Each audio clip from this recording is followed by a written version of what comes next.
If you saw this man's version of heaven, you'd definitely start sinning.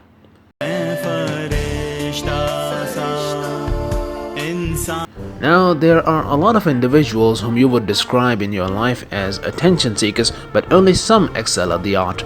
It may be because they are born with such personalities, or it's simply a desperate side effect of loneliness. While it is natural for anyone to show a sense of societal belonging, but efforts qualifying as overkill can actually be insulting. There is a unique breed of people who put a huge amount of energy in depreciating their personal image while rejoicing intrinsically with every disrespectful comment they receive. But when you ask them if they didn't mind, which is even more insulting, they would hypocritically reply, "How dare you?" Call it personality disorder if you wish. I call it pure genius. If you are not new to the internet, which is likely because you ended up watching this video, you may have heard of the potentially apocalyptic phenomenon known as Taher Shah. This man's writing skills are refined enough to put hardworking PhD students to shame. It takes years for a doctorate student to earn a degree with insurmountable focus on a thesis or research project, which includes hundreds of past publication references. God only knows they've gone through them all to gain what they call respect. Even after such achievements, they end up earning reputable aliases like the nerds of the family.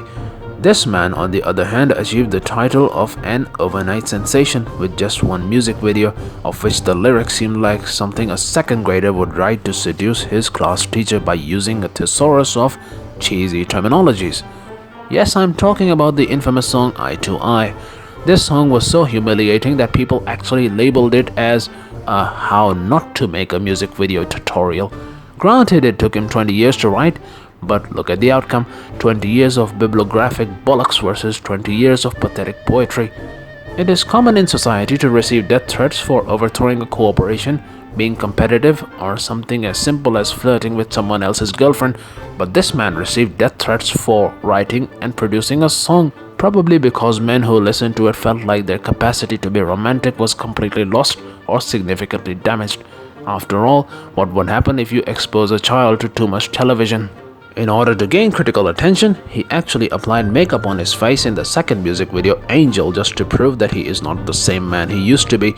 Apparently, when he figured out that he has exhausted the he factor completely in the first one, why not exhaust the she factor as well, if any, by producing another photogenic farce?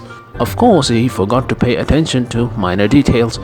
The lyrics of this blasphemous bombshell were no less than buffoonish, paving the way for his third attempt at murdering the entertainment industry. Armed with the title Pakistan's most instant internet celebrity, he thought it best to simply translate this nonsense into his native language for providing lyrics to his latest malicious masterpiece, Farishta. And it would be obviously an instant humiliation. From an attempt to enter into Saturday Night Live, followed by an imposterous take on a L'Oreal Paris commercial, to what seemed like an audition for baby TV, his third sensation turned out to be just as preposterous as the last two. Infuriating both genders and leaving the children untapped would be an astounding disappointment for a man like Mr. Shah. After all, every generation should know what killed the media. Make no mistake, he left no section of this music video hidden to discussion. From his dwarf-like incarnation to the blinky unicorn, from a Disney-like castle to the petrified mermaid, from the shameless CGI to, well, the shameless CGI, this music video has it all. If you have a child at home and occasionally tune into those colorful TV shows to keep them occupied, then you may have noticed the abundance of copyright violations in this video. If you have ever been approached by those poor souls who sell children toys and balloons on the street while having a child in your hands, it is easily observable that they are trying to tempt your child into persuading you into buying their merchandise. Well, Mr. Shah takes it to a whole new level.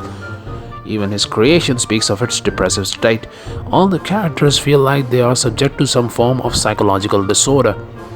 Whatever the future holds for a man like Taher Shah, it is clear that he is going to make mincemeat out of it. Don't forget to like and subscribe. This is The Content.